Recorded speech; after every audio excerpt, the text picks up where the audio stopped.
What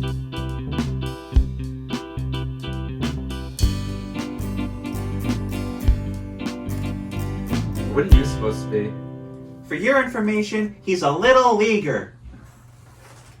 Welcome to OTR, a friendly debate, the podcast where lawyers go head-to-head, debating the most essential and important topics in our lifetime. From pop culture, philosophy, history, and everything in between, we aim to change the hearts and minds of our listeners, but fall short nearly every time. I'm your host, Patrick, and I'm here with our two debaters, Lando and Mucci.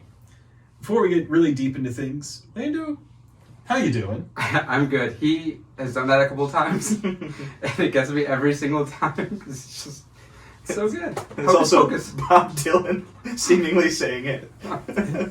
For your information, he's a little leaguer. No, I'm feeling good. I think we definitely needed to do this episode. Obviously. Yeah, would you like to tell us Do you still why disagree, Mucci? you've requested this appeal for so long? So as a recap, so this is being season 2. For the longest time, there was an appeal going. I wouldn't say going. It was going. It was going. So we were young back then. We didn't really know, the parameters of the episode. And Mucci took it upon himself to just completely derail the whole thing by basically saying both sides were bunk. So, Spunk bad? yeah. Well, if you pick a side, you gotta stay with your side. I think I appreciated Mucci's deontological argument, but that may have been lost on some people. Mucci, I think you've come around, right? You agree that maybe you should have picked a different side? Yeah. I would say I think the way my point was maybe misconstrued, essentially, and it got away from me maybe a little bit, was just my basic. So what actually are we discussing? I don't think we ever introduced the topic. Yeah. Well, Aliens versus Ghosts, which was our second episode, first one we recorded on Halloween last year, actually. So almost a year of doing this. But yeah, I kind of came at it from the approach of, well, you can't say that. I don't like the fact that you can say, oh, ghosts or aliens are real because it's based in science, and ghosts are therefore not real because it's based in spirituality or faith or whatever it might be. But I think I will take the approach this time, for this debate of just fully saying, you know what, I believe in ghosts. Ghosts are real, and going at it from that perspective. So, Lando, would you, as the appellant, the person that moved for this appeal, would you like to start us off with a bit of an introduction? Absolutely. It's going to be short, sweet, to the point. I just want to say that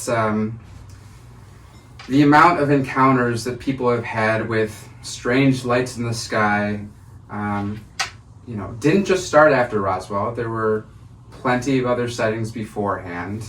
And they go farther than just seeing strange lights in the sky. They go to seeing objects on the land, seeing creatures that they can't explain coming from those objects, those lights in the skies that land and they see something that doesn't belong here, they've never seen before, an intelligent being that may have some motives that are not known to us. I just find that there's a lot more credible sightings in terms of UFOs and aliens than there are for ghosts. I think those could be explained by either, wanting to believe that maybe a loved one or that someone, that you've heard about in history was around in the area, and then your mind plays tricks on you, and all of a sudden you're in this house where 10 people got murdered, and the clock starts going a little bit abnormally fast for your liking, and all of a sudden it's a ghost encounter. I just don't find that credible. So, in terms for me, aliens are real, ghosts are not. That was 2 sentences? Sorry. All right. So, ad-lib, come on. One thing here, you're talking about, these strange creatures arriving on a land with a craft where they don't belong, with mysterious intentions. That just kind of sounds like European settlers coming to the New World. because maybe not. Oh, right, sure, Mucci. So, would you like to lead us into your position? Yes. I'll be pretty brief. What I do really like. 2 sentences only. Yeah, I'll try. What I do like about ghost, sightings, ghost stories, is that they're very like localized to a particular place a lot of the time. Like it's this place is haunted. Different people have gone there, and yeah, you can say they saw what they wanted to see, but The terroir of the haunting. Wait, what's that? The terroir of a haunting, much like a wine varietal or taste can be tied to a distinct region. Yes, it's tied to a place. It's tied to like a place that The multiple grapes people grow better there. It's tied to a place that multiple people can go to and have this experience. Whereas for me, and maybe Orlando can enlighten us on more encounters like that are localized to a particular area or something like that multiple people can verify. But to me, it seems that every alien visitation story I've heard about is like very singular to one individual. Like this happened to me, and here's all that I went through, and it's kind of in a way unverifiable or difficult to verify because it's so singular. Whereas ghost sightings are like, oh, go to this place, and yeah, you may or may not see some ghosts. That's what I think that adds some like credibility and in a way verifiability to The ghosts. repeatability of it. Yes, exactly, Interesting. and the localization of it into like a particular areas. Well, science is based about testing and confirming results. But is that what you're saying, though? That people can go there and it's going to be repeated scientifically in a way that you can measure it? Because I don't think that that's accurate. Well, Right? That if you go to that place, you're going to see ghosts? no, I mean, you may or may not, or like you may, if now it's like in the internet and you can kind of like hoax, there's a lot of hoaxes going around, but like I think, how does this stuff spring about? Like, oh, this site is haunted. Well, multiple people have gone there and experienced something, and then if multiple people say like, I saw a weird, ghostly woman. Oh, I did too. Oh, I did too. Oh, I did too. It kind of adds some more credence to it because multiple people have come back and said the same thing. So we've kind of already slid in, I guess, into answering one of the questions is, there was the issue of the scientificness, the empirical ability to verify these kinds of things. So, Mucci's leveled a critique at your position being that multiple people can have sightings of the same ghost over time, the same haunting, the same phenomena.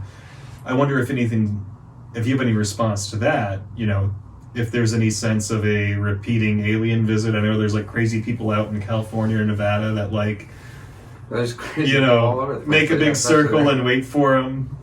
No, I think that argument of, it's repeated at a certain location over and over, I think that kind of strikes in the opposite direction of your argument because, like I was saying, I think that people see what they want to see sometimes, and I think that if you go somewhere for the specific reason of wanting to see something, you might be more inclined to believe the slightest misstep or noise to be a ghost. Mm-hmm. So what we need is someone who's unaware of the potential haunting. Right, and I think, I think places like that are like well known for hauntings or whatever, I think that because, there's so many people that keep seeing, random stuff or keep hearing random things in, the area that they go to, it's kind of hard for someone that goes there later on, or once it's become a touristy area, to really have that kind of experience. It's got to come from somewhere initially, though. I mean, it can't just be one person saying it and then,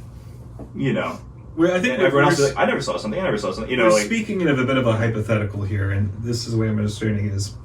Mucci's point is that you could theoretically, if a place is haunted, send a person there who's unaware, and that person could experience that haunting. And I think that's kind of borne out by people's experiences in the similar place. Okay. But, I mean, are you proposing that you just send a different person out into the deep, dark wilderness and hope they get abducted? I mean, if you're hoping and you're saying you could send someone to a haunted house and potentially he could possibly see a ghost, then you could do the same thing for, a location where someone was abducted. Okay. You could send them out to the same area and potentially... How about this? I not to hijack it, but I have 3, examples prepared, really, of different Yeah, let's get into locations. an actual discussion. Glad you're prepared. And and I think Orlando has a few prepared as I well. do. So we can just maybe spend the crux of this episode telling our ghost stories, alien stories, and seeing which one wins out. So, are you seeing this then as a supplement to the record already established in the first season? Yes, but with the caveat that anything I said that was like, oh, ghosts aren't real or they're both bullshit kind of thing, that at least my argument was painted as. He'd like to strike that from the record. So, in my research, I kind of focused a little bit on one area. It was like haunted bridges. So there's. Can you just give like the 3 names right off the top? Oh, just sure, so sure. So I have Crybaby Bridge for my first chunk there, and then second I found, funnily, an airport that was haunted, which was actually the airport in Honolulu, which I thought was funny. I also have an airport on mine. Okay, cool. Lando and I have both been to that Honolulu airport, though, so that's funny. And then, very I briefly... didn't see a ghost there, so you can mark that down for your scientific study. Very briefly, Lincoln Park Zoo as well, which is a random little one. But the first one I had is a decent, little chunk here on Crybaby Bridge. It's actually in Illinois, just north of Monmouth, at Cedar Creek. And the history of the site is that there was a flood that caused an elementary school bus to crash into the river off the bridge, and all the children inside drowned. And so the haunting is that if you put your car in neutral on the bridge, the ghosts of the children will push your car across the bridge. And if you put baby powder on the bumper, you can see like handprints of the children that pushed your car. So people have been there, heard screaming and babies crying, and had that experience of the car being pushed across the bridge. There's also, How do they figure out the baby powder?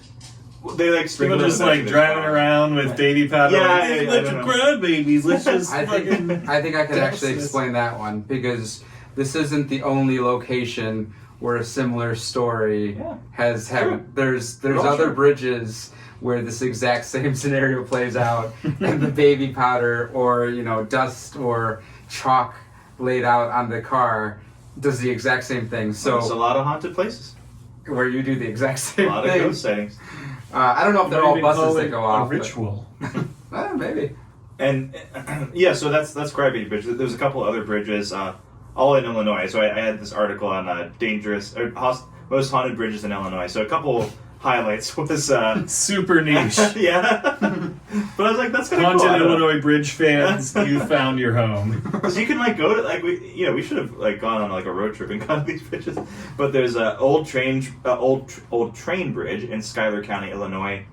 There's a phantom train that will shake the bridge, and you'll hear a children whistle, and also you hear ghosts of children crying, see children darting in and out of the woods. Lakey's Creek Bridge in McLeansboro, Illinois. The story there was a frontiersman named Lakey. His body was found with his head severed, evidently by his own axe. And for decades later, people reported being traveled by a headless horseman at this bridge. From his own axe, did he do it himself? I don't know if that's the theory that he just cut his own head off with an Chopping axe. wood and Well, he just puts the axe down and It's like that scene from that Stephen King movie. You just commit suicide with an axe. What movie is that? We'll cut it in later. Okay. I was like, is that a misery? No.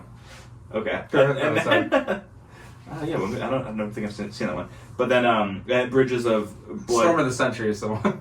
Oh, okay. Storm I haven't seen that. Bridges of Blood's Point in Cherry Valley, Illinois.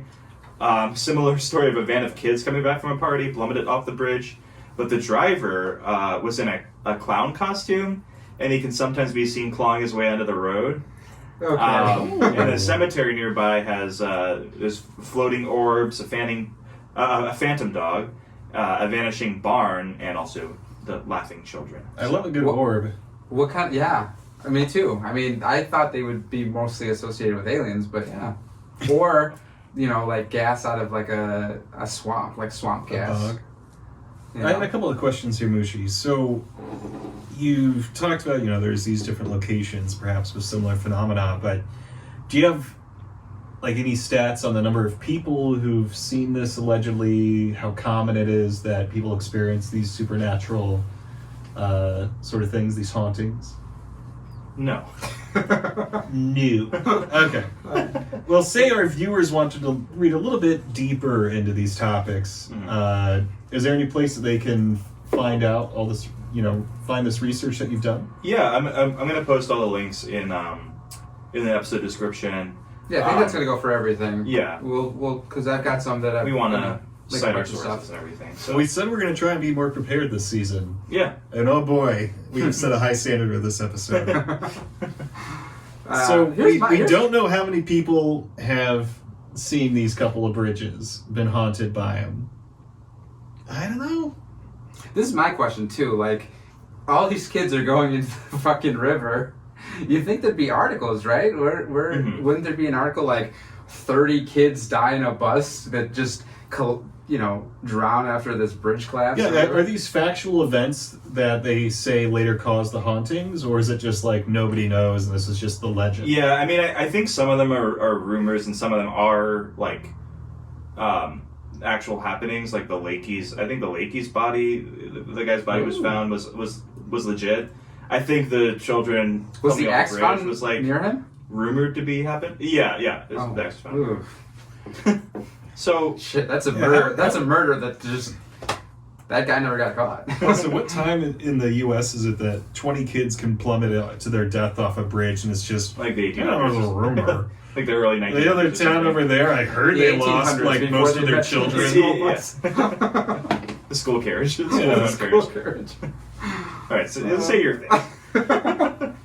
I've got one also in Illinois, in Chicago specifically, O'Hare. My airport one is a UFO sighting from November 2006. So it's pretty recent, actually. November To be clear, 2006. we're recording this in 2022. 2022. So this is I guess it's not 16 years not old? too recent, but So It's as this recent as this American UFO Idiot was. could drive. what's that? You're saying this UFO could drive. Oh, absolutely, yeah. Yeah. Yeah. So there was a this happened around 4:30 p.m. So right around rush hour. There's plenty of people in the airport, people working, pilots, all these aircrafts that are going off. But several employees and pilots, as well as passengers, but it was mostly the pilots and employees that were interviewed and talked to about this because they were, By who? by the Chicago Tribune. So It's in the Trib. it's in the Trib. Those are some of my sources here on this one. Yeah, they just endorsed Pritzker for government. The governor. Yeah. JB. One of the most conservative rags in town is even like, yeah, I don't know, this right-wing guy is a fucking nut job. And honestly, I'm here for it. I'm in the camp of JB for president. You heard it here first, folks. JB for president. I don't know if I go that far. So anyways, the Chicago Tribune, they interviewed these people. So these people described this UFO that they saw as silent and under 1,500 feet, so below the clouds that they saw that day. It's In a 4:30 notoriously day. cloudy city. What time of year was it? It was in November. Very cloudy season. Yeah, so there were clouds above it, and part of what they saw involved the clouds. So they saw this object floating in the sky, hovering in the sky. Some described it as like a rotating frisbee. Others said that it wasn't rotating, it was just floating there. Keep in mind, this isn't an airport. This is like a very busy fucking airport. Did they get it on like Chicago, radar?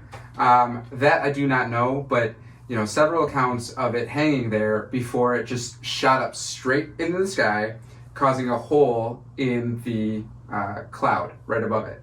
Is there any like camera or photographic footage? That I don't think so. So this is post 9/11. Right. Where This is what I there was is going to a get to. camera pointed at every square inch of an airport. This is what I think it happened kind of. Obviously, this happened suddenly. That people probably saw it. They were probably alarmed. This is what I was going to say, though. This is something that happened post 9/11. I'm glad you brought that up because this is something that happened in an airport post 9/11, and really the explanation that we get from the FAA was one, they kind of refused to investigate. They said it was like a weather condition known as hole punch cloud. apparently, where a jet flies through a cloud that's at, nearly freezing, and once it goes through that cloud, It breaks it up. It breaks it up. The water molecules in the cloud, They condense into rain. right, and so it causes a hole. So there are a lot of things flying at an airport beneath the cloud ceiling. Beneath where that cloud was. And the thing is, so they went into the cloud. they described this object as going straight up. So I don't think... For like how many seconds did it hang around? That I don't know. But like you said, there weren't any planes that were observed going through that cloud. So this is a direct result of this object that they saw hovering going straight into that cloud. So you said that they interviewed like air traffic controllers? I'm not sure if it was air traffic controllers. They interviewed pilots, and I have a quote from a mechanic that talked to the Tribune that said, if I could... Okay, go ahead. Go ahead. If I could quote him, he said, "I know that what I saw and what a lot of other people saw stood out very clearly, and it definitely was not an aircraft," is what he told the Tribune. And this is, this kind of what I was getting at in the first Aliens versus Ghosts. Like, these are people that would know what they're looking for, looking at. This is 4:30. I guess you could say that, November. Maybe it's a little bit darker. I don't know how dark it was that year around that time. Yeah. But it's not something... Does the sunset vary by year that much? You know what? We probably could have checked the Farmer's Almanac. Okay, upcoming debate, guys. Sunrise versus sunset. 2-part mini episode. I'm never getting up up that early, so I prefer sunset. Yeah, So like the pilots that they interviewed, were they like on the ground, or were these pilots in a plane? These were at that all time? the reports. From what I saw, it looks like the people that they talked to were all within that terminal. This happened in Concourse C, the United Terminal. Okay. Yeah. So not the haunted terminal. Oh, I have no idea. Because isn't that the joke that Terminal D doesn't exist because it's A, B, C, and then... There's E. Oh wait, no, it's A, B, C, D. E's the one that doesn't exist because F is the Is that international. further up? Yeah. Yeah, Yeah. the ghost terminal. But apparently not this. This is the alien terminal. It's C. Yep. Let's see. I have to keep a lookout for that when I go there next time. I mean, I could tell you about a ghost terminal at an airport too. Yeah. So I just want to kind of sum up. You're saying there's a couple pilots, mechanic, all on the ground, no photos, no radar. There might be photos. I didn't see some when I came across it. Yeah. I mean, Well, you can have like a dramatic reenaction. I think that would really help. It Selling sounds point. about as scientifically verifiable as the ghost sightings that I mentioned. Is it though? Has it come back Or to just like, O'Hare? I mean, these aren't like tourists that are trying to go see a UFO. These are people that are These just... are tired saw something pilots that got inexplicable drunk at that- the airport bar. They saw something inexplicable, they didn't know what it was, or like their mind played tricks on them or something, which is the same thing you could say for But ghosts. the difference, I think, is that this all happened at the same time. Like, Mhm. these were multiple people at the same time. And, So as a state's attorney, you know the value of multiple concurrent witnesses. Yeah, absolutely. I'm just saying, Cooperation. I think we both have that.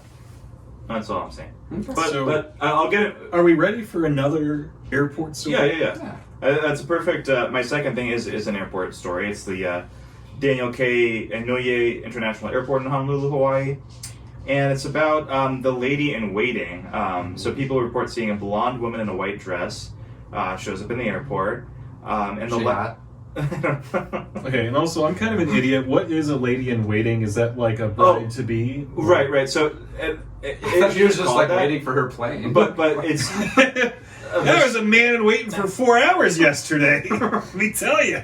No, I don't know how she got that name. Well, she got the name from this story, actually, that she fell in love with a man who promised to marry her, but he flew off on an international flight and abandoned her at the gate. So she's waiting for him to come back, but she killed herself in her distress at him leaving her, and is waiting At the airport? I don't know if the legend is that she killed herself at the airport, but that she killed herself and is waiting for him to return. Guys, So- these are pretty flimsy stories. Well, There's a lot of details here that I wish I had. so If I'm to render any kind of, steadfast verdict on this one. I want to have some facts. Steadfast. Go ahead, Mucci. Give him what he wants. So there was an interview with baby. this Ray Duropan of the Honolulu Police Department. He was a police officer for 17 years and worked at the airport for 2 years. And he would get calls from travelers over and over again who saw the woman waiting at the gate, looking out the runway, even after planes and passengers were long gone. So there's no plane out there. She's like at the window at nothing, just waiting for a plane. So they're calling the cops because they saw a blonde woman in a white dress. Well, they're worried. They're worried about like, oh, is she safe? And particularly, sometimes she shows up in areas that are closed to the public or secured areas. So people are like, oh, she shouldn't be there. I better just let them know what's going on. And when he would check out the scene with his fellow employees, they would always find that there was nothing there. So that's what this. So just to double check, I assume the airspace over an airport under 1,500 feet is closed to the public? Yeah, you try. It's not just some dickhead in a Cessna. No, try flying a drone around that area. See what happens. Just wanted to double check. Yeah. Here's my problem with that, Richie, because I feel like I've heard this story before, but it was a lady waiting for a sailor to come back. Have we heard that story before? A port for ships, an airport for planes? But that's the concept is She's also thrown herself off the cliff because these kinds of people are the kinds of people that turn into ghosts, right? That's the idea. Let's dig into some ghost theory. Right. So there's an attachment to a place based on traumatic events. Exactly. And that's why they to a return. person as well. There's, actually, I mentioned this in my first, our first episode, but the Congress Hotel, the story I mentioned there was that the lady that jumped out of the window, but before she did that, she threw her 2 kids out the window because her husband said, "Oh, I'm done with you," or something like that. He wasn't coming, right? So that's it's a common theme, but the theme is like these are the people that become ghosts, people that have unfinished business, or people who have some kind of massive trauma that they need to resolve. So you don't have any happy ghosts on your list? I don't think there are. No cast. Like, dude, I had such a good time living at my house. I'm just gonna haunt it for the hell of it. Just playing video games, smoking a blunt. Here's my problem with all these. My cat's a ghost, and I'm a ghost petting my ghost cat. Hey, it's a life, right? Yeah. So, to sum up at this point in the episode, we have haunted bridge. We got a haunted airport. We got an airport visited by aliens.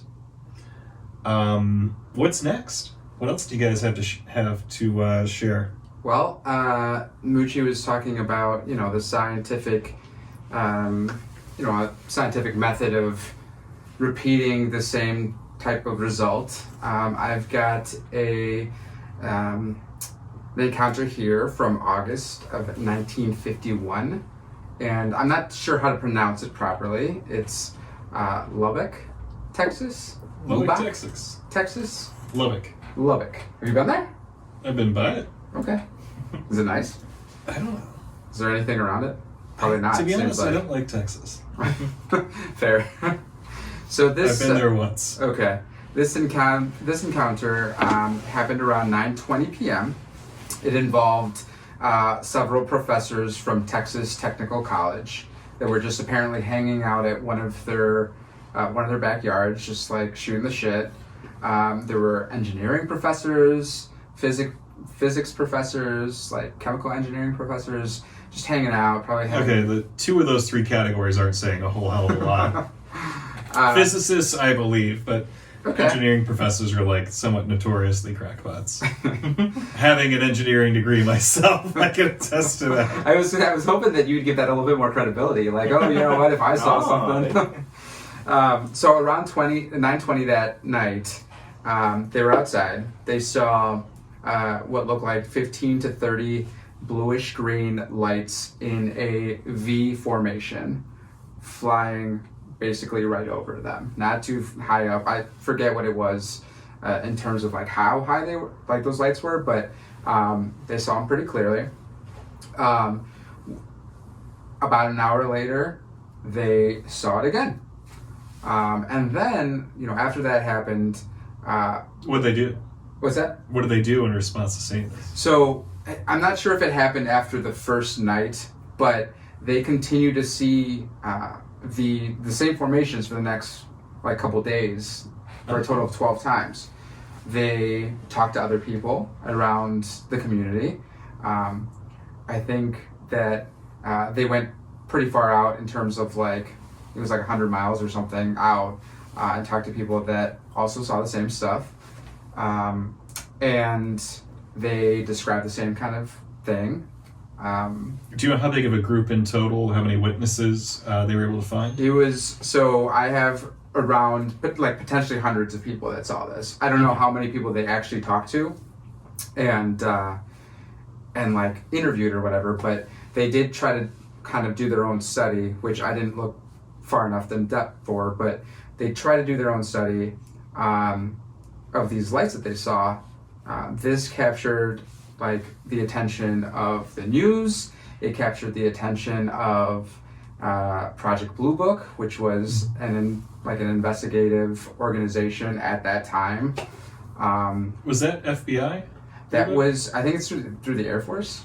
Oh, okay. So prior to that, it was Project Grudge that I think closed in 1950. And then Project Blue Book from there until like 69, I think. Or 70. I don't know what's going on right now. We have those videos that they sent out, but I don't know if it's got a cool name like Project Blue Book or Grudge. The Grudge? The Grudge. That's where the movie came from. So they saw these lights in the sky. There's pictures of these lights. It's a V formation. They look pretty cool, but geese fly in a V formation, right? So I was just about to say that was one of the explanations for this. Like 9:20 p.m., it's dark. These geese all have something on their bellies or something. Maybe they were radioactive. They try to. There was one of the explanation was a migration of birds or like geese. Because I see those in packs of 15 to 30. Yeah. No, it would check out because if you see these pictures, which we can post right here. You see them? Yeah. It looks like geese flying. How they are glowing this way. It doesn't seem like their flight pattern, because I think that they described it as smoother than that, but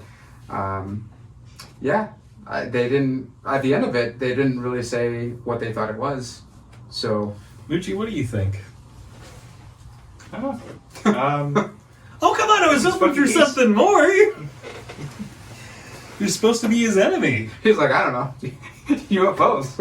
And I know you might not have this on hand, but I think it'd be useful for our listeners. How close is the nearest Army, Navy, or Air Force base to Lubbock, Texas? It is. Oh, okay. So that's a little bit closer than I thought it would be, right? Yeah. Well, and it gives me some skepticism. You hear all this stuff, Area 51 and everything, about being, these sightings are just experimental aircraft flying overhead. So we heard about Lubbock. Mucci, what else you got in your bag? Lincoln Park Zoo. It was built on a city cemetery, and not all the bodies were moved. Classic ghost story setup. Some people have reported seeing ghosts, but you can check that out if you want. They do haunted tours. I actually want to hear Orlando's third one. Okay. This is. Wait, do any of these I'm these glad. tours, are there adult tours? I don't think it's all for kids. They allow you to curse after 10 p.m. Okay. Yeah. Yeah. You can say whatever the hell you want. It's another I think you should leave reference. So we're obsessed with that show. Do any of those bodies? And it's interesting, the ghosts. The ghosts are interesting. So my last one that I have, pretty excited about this one because it's like fucking crazy, like off the wall crazy. And I wanted to get to it last time, but we ran out of time because it was like super long in the last one. Kelly Hopkinsville, Kentucky, 19... Wait, is that one name of a city, Kelly Hopkinsville? Yeah. So it's Kentucky. This happened in the 1950s. So I got most of my information from a So 1955. post-prohibition. Yeah. Okay, so you're already getting there, which is one of the things that they're going to blame this on. But I got most of my information from a 1955 report by Isabel Davis and the Blatcher Center for UFO Studies. And what's kind of fun about Kelly Hopkinsville is they still have a Little Green Men Festival, like, to this day. I think they stopped it for COVID. But I was just on the website the other day, and they might be kicking it back up, but it looks kind of fun. Like, they just really got into it after this. Well, I'd be really interested in some Spokane road trip to Kentucky. Yeah. We'll see how that goes for me, but okay. So the story here, 11 people at a house. Early in the evening, one person... It was like a college town or something? This is, so I'll go through the different people in the house, but there's 11 people in the house. Earlier in the evening, like as the evening's starting, one was outside of the house and was doing whatever, saw a light above the house and land in a gully nearby. This was around 7 p.m. It was still light out. About an hour after that, their dog starts barking, and so all the boys that are in the house go out there and are going to investigate. And what they see are these glowing eyes and like talons and a floating like 3-foot creature. And so they start having a shootout with this thing. One guy has a shotgun, another one has a rifle. So it's basically there's all this stuff happening. They're shooting at this thing that they don't know what it is. The first encounter that they have with this thing was around 20 feet away, per their report. Yellowish eyes. So I'm looking at the size of this room as being maybe 10 foot? It's about 11 feet, yeah. 11 feet? Yeah. It's about double this. And what time of night was this again? Sorry. This is around, probably around 8 something. And what time of the year? This was, oh shoot, I'm not sure if I know that. Yeah, I thought we were supposed to be better prepared this season. So the people in the house, there was a 50-year-old woman, there was a 25-year-old son, his wife, 29. There was a 21-year-old, his wife, 27. 3 minor children, 12, 10, and 7. One of the adult son's friend, 21, an 18-year-old, and their brother, around 30 years old. So keep in mind, this is all, adult people. One older woman, she's not that old, she's 50 years old, and then 3 minor children. It was August, by the way. It was August, thank you. So in Kentucky, that would be Eastern time zone. I think it would be pretty light Closer, out. I say closer toward the western edge of that time zone. The sun wouldn't set until a little bit later in the evening. Yeah, I mean, from what I saw, it looked like at 7 o'clock when the one guy first saw the thing go down, it was still light out. And then about an hour later, maybe it would have been a little bit darker. But so they're shooting at this thing. It's like their bullets are like ricocheting, and it's like doing flips. It's like going all over the place. I mean, that's what I found. It's the bullets are ricocheting, and it's doing flips. I literally saw this. Some Neo-ass bullets. One appeared like one thought that they hit it because they heard the ricochet sound. You want to layer that in? What's that? The bullet ricochet sound. So this happens, right? They basically have all this, the shootout with the creature. They go to the police. They leave. They all leave. They go to the police. The police go to investigate. These people are very like shooken up. They're very scared. They're like, this is what we saw. They talk to the mom, the 50-year-old mother of those adult men. She's like very like straightforward as to what happened. The police get there, and what you would think is that they're all plastered, they're just shooting their guns up. But from what I found, it didn't look like there was much drinking.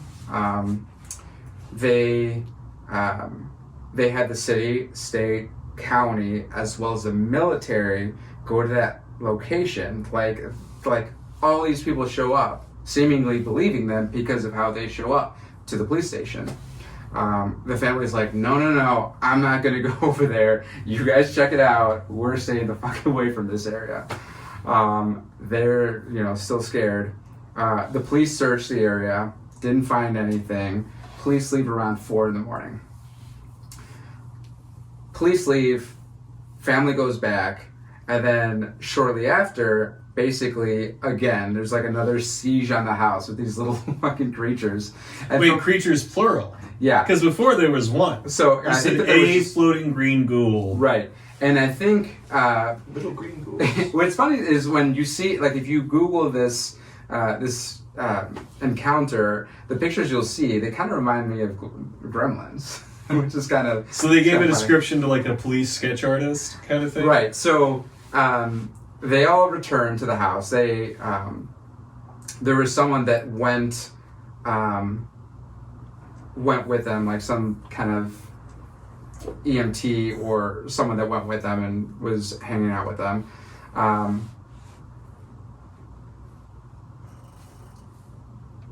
I'm like trying to catch myself here. What am I trying to say? There's this EMT who was also getting drank. Yeah. The fucking owl. It's always like an owl or a cougar. So they had like another person go with them and was hanging out at the house with them, who talks to, I believe he talks to the mother, who also describes what she saw. She also sees, at that time, she sees one at like the window with its hand near the fireplace, and as she was trying to go to sleep around that time, police officers go back the next morning and are there investigating the next day. Again, don't really find anything. So nobody's been able to verify other than this house. Mm-hmm. Right. So what kind of gets verified is that neighbors later on see, or not later on see, but they later recalled that there were lights going towards that house around the time where the creatures would have been coming up from that gully that they saw the light go down to. So they saw lights before they started blasting. Right. So like an hour before. So one of them sees lights head down to a gully. About an hour later, dog starts barking. Then they see this creature. They all go investigate. And the neighbors recount how they saw the lights going towards the house and the gully. Okay. So that's kind of corroboration at that point. There was investigators that were interviewing people. The family still seemed scared at that point. Mucci, what do you think about all this? Because, there's a lot of reports and you've been pretty silent over here, and I really like to antagonize the both of you. I looked this up briefly, and I know that they, people later have said it was most likely great horned owls. I don't know if Orlando had a response to that, though. I saw that, and this is my response to that. And it's not true. It's totally not owls. My response to that is that these are people that live out in, like this isn't really suburbia. Like, they're not living where we live in the city. They're living somewhere where they would know what owls look like. You know what I mean? Like, they've probably seen an owl or two. I mean, I could differentiate between an owl and, some kind of monster. And I live in the city. I'm always skeptical about this kind of thing. Where I grew up, like, not super far out in the country, but out in the country, there's this thing around, like, Ohio, Pennsylvania, West Virginia, parts of Kentucky, about the Mothman. Are you guys familiar with this cryptid? This cryptid, yeah. Because again, I don't think anything proved that was aliens. It was just a strange sighting. And so, the fucking Mothman is like, he hangs from power lines and all this shit. I'm like, okay, it's a large bat or a fucking owl. Yeah. But, if you ask anybody, that's, from, along that section of the Ohio River or up into the Appalachians, like, oh, yeah, Mothman. Right. Yeah. It's like...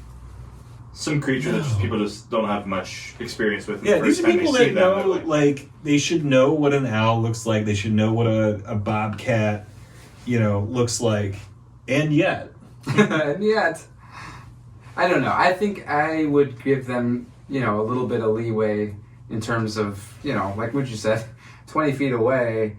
Even if you're 50 feet away, I think you would know what an owl looks like, especially if it's like moving in a, if it's moving in a different way than an owl. I guess you said it was still light out. I don't know. How big are those owls?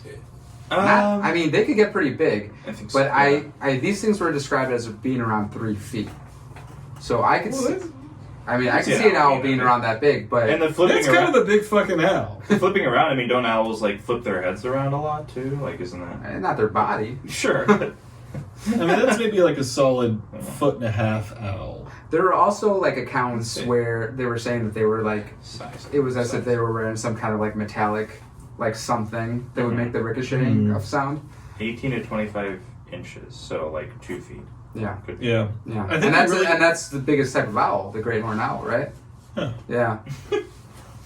I think we really need a field trip to go over some bridges, go to O'Hare, go see some. Well, we go to O'Hare to go to the bridges. We go to Hawaii from O'Hare. Yeah, exactly. Yeah. So, full disclosure, we had a couple of beers before this episode, and you guys told me that you also have some self-criticism of your own positions. Yeah, of our position, not of ourselves. We never criticize your ourselves. own position, yeah. So, I'm not a trial lawyer, but I feel like you don't usually bring this stuff up unless your opponent has. We're all friends here. But this is a friendly debate. To inform our audience better, Mucci, do you have something you want to talk about as far as the grain of salt to take with your ghost stories? Yeah. Yeah, I think the one thing that you can say about the existence of ghosts versus the existence of aliens is that it's not as logical. It's not as like just not as logical that you could you can kind of logically think, okay, out there somewhere statistically there must be some other form of life. Oh, and the leap to, okay, maybe they are even more advanced than us and are able to make it to our planet. Okay, there's kind of a logic stream there that is maybe not existent with ghosts because it is sort of otherworldly, other realm kind of thought. Like it's sort of faith-based, sort of like belief in a spirit, in a continuation of life after death, which is just a little less logical to us as people that maybe believe in science over as a way to explain the world, right? Right. A little less logical is maybe my criticism of my position. Personally, I think you might be selling things short a little bit on what actually like haunting or ghost can mean. Mm-hmm. You say it has to mean this like life after death kind of thing, but I think it can just be an attachment to a particular place. Right. Which is also some kind of like spiritual line of thinking, or like not as like sort of tangible in terms of like a thread of logic you can follow. Okay. Have you ever heard of like the theory that those ghost sightings are just kind of like a reflection or like a double exposure of life that happened? Like, we're living this moment, and 100 years from now, it's like as if you took a picture, like a Polaroid picture, and it's kind of, there's that shadow behind it. Mm-hmm. It's just a delayed shadow of what once was. Have you ever heard reverberations, kind of? You know what I'm saying? Like, just kind of like basically the energy that was there is just kind of like it still exists. Yeah, so it's like an echo. That's still, like an echo of what happened. This is actually along the lines of something I hoped you would have brought up in the free will versus determinism episode, but the phenomenology of it, like these people feel very strongly that they experienced a vision or a sighting. I don't know if there was sound involved or whatever the case might be. Sure. screaming. But so assuming that they're, and this is with a lot of this stuff a big stretch on both sides here, assuming their first-hand reports are actually reliable and that they're telling the truth of what they saw, they're able to relay what they felt. I think that it's hard to explain away that phenomenology, that someone actually felt like they had seen this to the best of their description, felt that they had felt this, Right. heard this, smelled this, there's chills and things like that. I think it's hard to explain away a lot of that when it comes to ghost stories, whereas maybe because we're applying this sort of logical filter to aliens, which are like a technology thing, that's maybe not necessary.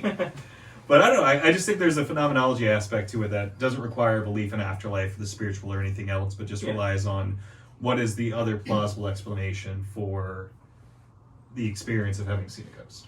But Okay. let's talk about that in season 3. So So what you got, Lando? You also brought some backfire to this debate.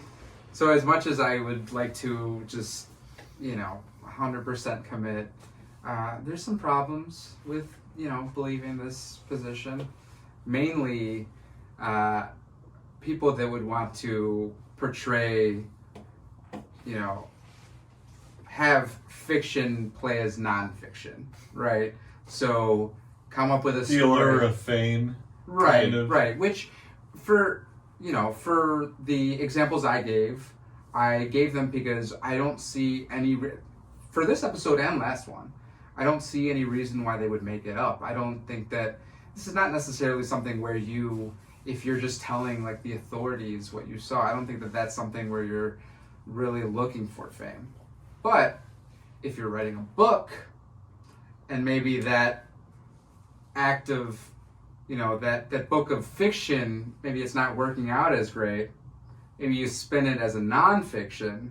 You slap it right on there. And maybe it does a little bit better.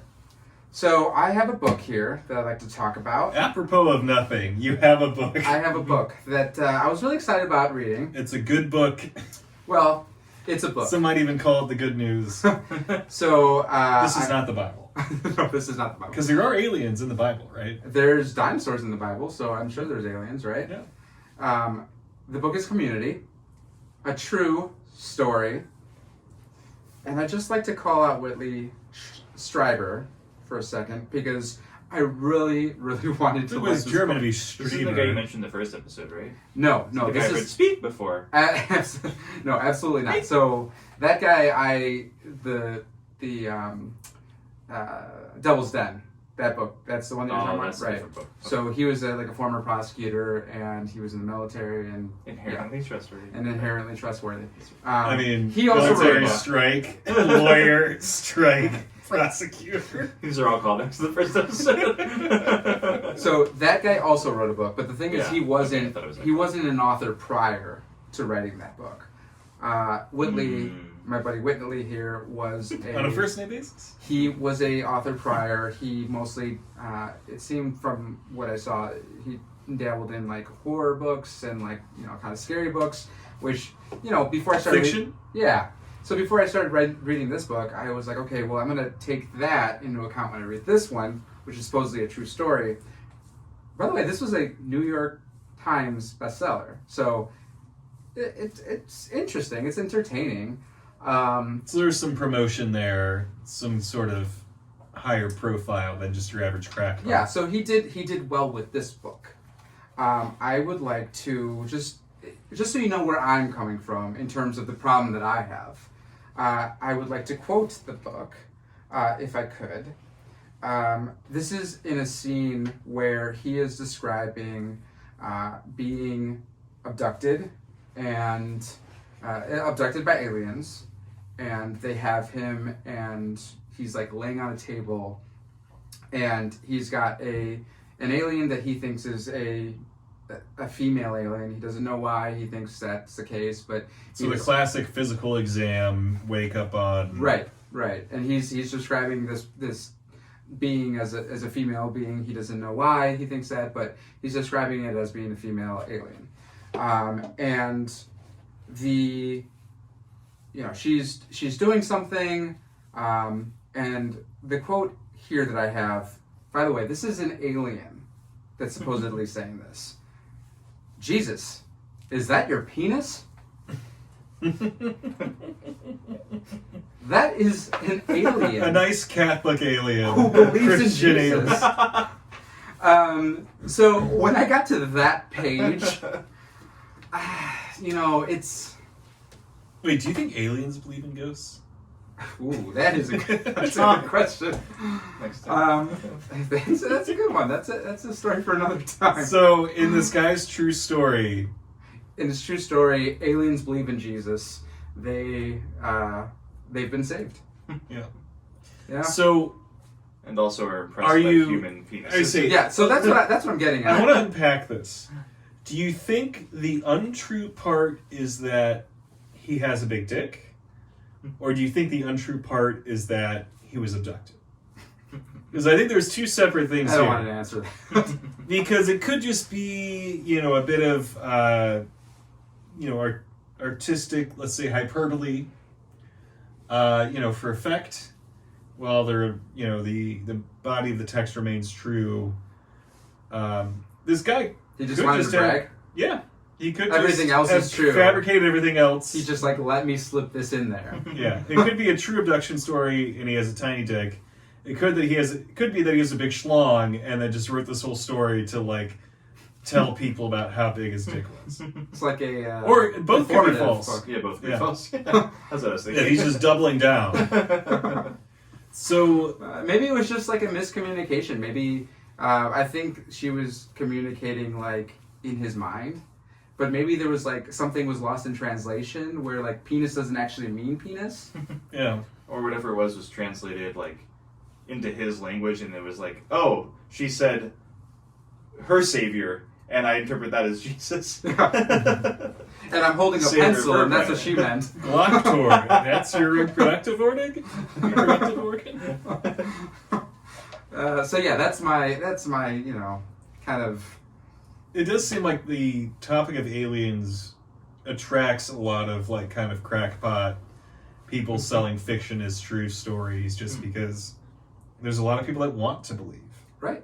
That's why I try to focus on the people that I think would come off as credible, because why would And they? then there's Mr. Schreiber. Maybe he's telling the truth. We'll see. The truth will be known. Whitley, come on the pod.